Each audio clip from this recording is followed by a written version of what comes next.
I've known I wanted to be a priest since I was in first grade. So way back, I remember the date, April 2nd, 2005. It was the day that St. John Paul II passed away.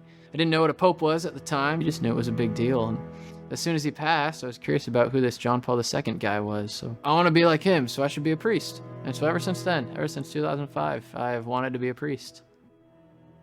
When I was in like kindergarten or something, I got a homework assignment to draw a picture of what I wanted to be when I grew up. You know what? I want to be a hobo who rides the trains, preaching the gospel. So already, when I was really young, the Lord was planting seeds in my heart. I eventually became a focused missionary, and it was during my time as a missionary that, you know, I'm pouring my life out in service to others, but more than that, I was encountering God in a personal way through prayer and the sacraments. This desire just started to grow within my own heart to be a priest. Credit time before the Blessed Sacrament, a really supportive and encouraging family environment, and then wonderful Catholic schools in our diocese, in our Archdiocese, for preparing me in those years of very, very initial formation before I actually went to seminary. You know, priest is someone who comes from a family, an individual family, who comes from a unique parish, and who comes from an archdiocese or a diocese. And all those different levels are supportive of one another in being part of the church. And as John Paul II said, vocation work is the work of the entire church, the whole church. All people are part of the work of vocations. A archbishop once told me that I never want for our men in seminary to ever want for anything. They're there to study and to discern. It's just vital that these men don't have to worry about anything and to be there to do what God's calling them to do. We need young men to enter seminary, but it's not just any young men. These are men that have stepped up and answered the call.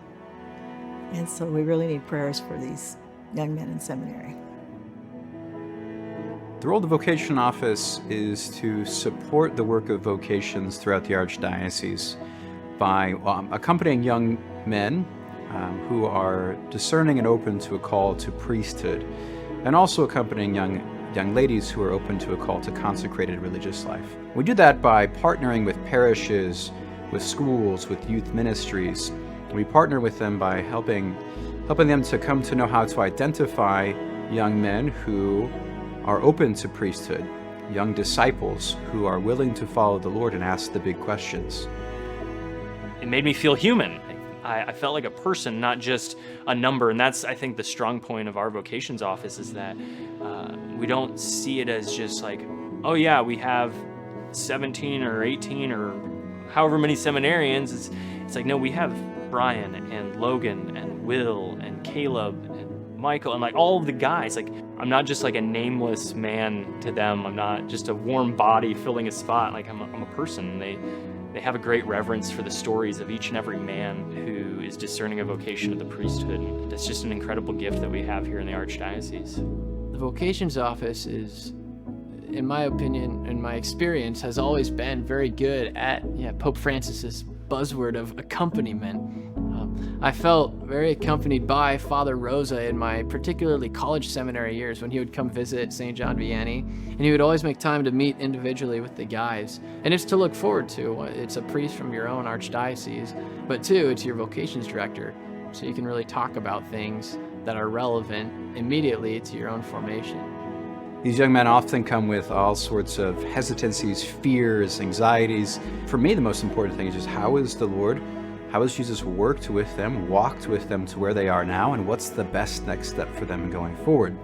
So what I want to do is just listen and be a place where they can be safe enough to just voice whatever is going on. I've worked with these men and followed them for 6 to 8 years and watched them grow into good, holy priests. And when they come back after they've been ordained, they bring their vestments back to me. I kneel down and kiss their hands because they're now a priest. We've done our job. So I'm finally getting to live the life that I've prayed about for years and years. And now that I'm stepping into the ministry of an ordained priest, day by day, I just get to be part of the most special parts of people's lives. And then as a priest, I carry that with me to the Lord in the Blessed Sacrament. That was the experience leading up to my ordination to the diaconate. It was just pure gratitude. Like every step of this journey has been a walk with Christ, but ordination is only the beginning.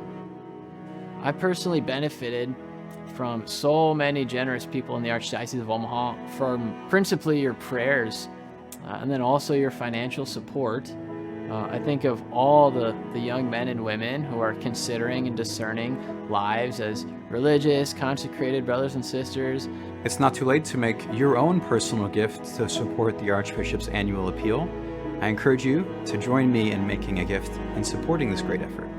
So I offer my gratitude to you all, and I also ask you to join me in supporting our Vocations office through the Archbishop's annual appeal this year, particularly through your prayers, and of course, we also would ask humbly for your financial resources. Thank you in advance for your generosity.